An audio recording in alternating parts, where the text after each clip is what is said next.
Hi, నా పేరు Rohit. Volga videos 17 million subscribers వచ్చారు.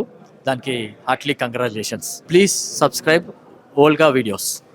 కొంతమంది చాలా మటుకు చెప్తూ ఉంటారు మోసపోయామని చెప్పేసి, అది ఎవరైనా కావచ్చు. Yeah. నెక్స్ట్ మోసపోయామని చెప్పేసి చాలా నన్ను ముంచేశారని చెప్పేసి స్టేట్మెంట్లు ఇస్తూ ఉంటారు కదా. మరి అవును. అలాంటి వాళ్ళకు మీరు ఎట్లాంటి సూచనలు ఇస్తారు? అదే చెప్తున్నా కదా, నేనేమంటున్నానంటే సినిమాలో మోసాలు ఉంటాయి అనేది చాలామంది స్టేట్మెంట్ ఇస్తుంటారు. కొంతమంది చదివాను, చాలామంది కాకపోయినా కొంతమందినే చెప్తుంటారు సినిమా ఇండస్ట్రీలో మోసాలు జరుగుతాయి. మోసాలు జరిగిన ఇండస్ట్రీ ఏదైనా ఉందా అని అడుగుతున్నాను నేను. Any industry, chit fund company మోసాలు అనేది ఎక్కడైనా కామన్ అంటారు. మోసం అనేది రంగానికి సంబంధమైన విషయం. అది ఓకే. మోసం అనేది బలహీనత ఉన్న ఒక వ్యక్తికి ఆ బలహీనత వాడుకోవాలని బతకాలని ఇంకో వ్యక్తికి జరిగే వ్యవహారం. అది సినిమా రంగమా లేకపోతే మనం ఎక్కువ బయట చూస్తూ ఉంటే ఈ సినిమా రంగం మీద ఎక్కువ అభియోగాలు అనేది అంటే ఇప్పుడు సినిమాలో మోసం అని తెలిస్తే దానికి ప్రచారం ఆడవాళ్ళ విషయంలోనే కావచ్చు, కాస్టింగ్ కౌచ్ అనేది కూడా బాగా కాస్టింగ్ కోచ్ కూడా ఉందంటారు సార్. అది నిజంగానే ఉందా కాస్టింగ్ కౌచ్ అనేది ఇండస్ట్రీలో? ఉందంటారా అని మీ ప్రశ్నకు ఉండకూడదు అంటా నేను. అంటే కాస్టింగ్ కౌచ్ గురించి అయితే బాగా వినిపిస్తుంది కాబట్టి.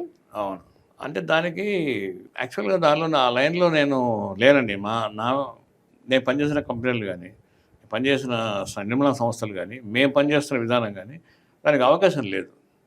ఒకవేళ నిజంగానే ఉంటే సార్ ఎంతమంది ఇది ఫేస్ చేస్తున్నారంటారు? ఒకవేళ ఉంటే కనుక నిజంగా ఉంటే దానికి ఒక ఇండస్ట్రీ కమిటీ వేసింది, వాళ్ళు రిపోర్ట్ చేయొచ్చు. తర్వాత మలయాళ పరిశ్రమలో కూడా మీటూ అనే ఒక ఉద్యమం నడుస్తూ ఉంది. అదేంటంటే నేనేమంటున్నానంటే స్త్రీ ఆత్మగౌరవంతో ఉంటే, అంటే సెల్ఫ్ రెస్పెక్ట్ కాపాడుకోగలిగితే ఇలాంటి ఆరోపణలు రావడానికి అవకాశమే లేదు. ఎందుకంటే శరీరాన్ని పణంగా పెట్టి వేషం వేయాల్సిన అవసరం ఏ స్త్రీకి ఉండకూడదండి. చేసేది కళా వ్యాపారం, శరీరం సంబంధించిన వ్యాపారం కాదు. అందుకని కళా వ్యాపారం చేసినప్పుడు నో అనే రైట్ ఉంటుంది. నా శరీరము, నా ఇష్టము, నా అభినయం ద్వారా నాకు ఇవ్వండి ఉద్యోగం, అంతేకాకపోతే వేరే అక్కర్లేదని చెప్పే స్థాయి ఇప్పుడు ఆడపిల్లలకు ఉంది. ఇప్పుడు అంటే వారు ఎక్కడో జరిగింది తెలియదు కానీ ఇప్పుడైతే ఆడపిల్లలు ఏం చేస్తారంటే ఎవరిని వేషం ఇస్తానో వస్తామంటే చెప్పు కొడతానే వద్దకు ఉన్నారు వీళ్ళు. అలా ఉండడం చాలా అవసరం. అట్లాంటి సెల్ఫ్ రెస్పెక్ట్ ఉన్న వాళ్ళకి గతంలో ఎందుకు లేరండి. ఇప్పుడు భానుమతి గారు ఉన్నారు, జమున గారు ఉన్నారు, వీళ్ళంతా ఎంతమంది ఎంత భయపడేవాళ్ళు వాళ్ళతో మాట్లాడాలంటే. కాస్టింగ్ కౌచ్ అనేది అసలు ఎప్పటి నుంచి మొదలైంది సార్ ఇండస్ట్రీలో? అంటే ఎప్పటి నుంచి ఉంది అసలు? దాని గురించి అంత పరిశోధన నాకు లేదు, అవకాశం లేదు, అవగాహన కూడా లేదు. అంటే ఈ మధ్య కాలంలో ఇట్లా వినిపిస్తుందా లేదంటే ఇంతకు ముందు నుంచి ఇట్లా ఉందంటారా? అసలు ఏంది అది? వినడం మొదలయ్యాక చెప్పడం మొదలైంది. ఐ మీన్ మీరంటే అడిగారు అనుకోండి ఉందా అంటే ఉందో లేదో చెప్పలేక ఉందనొచ్చు లేదనొచ్చు.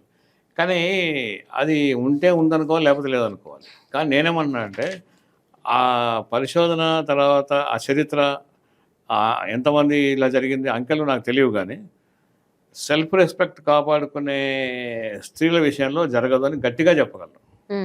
అది 100% చెప్పగలను. రైట్.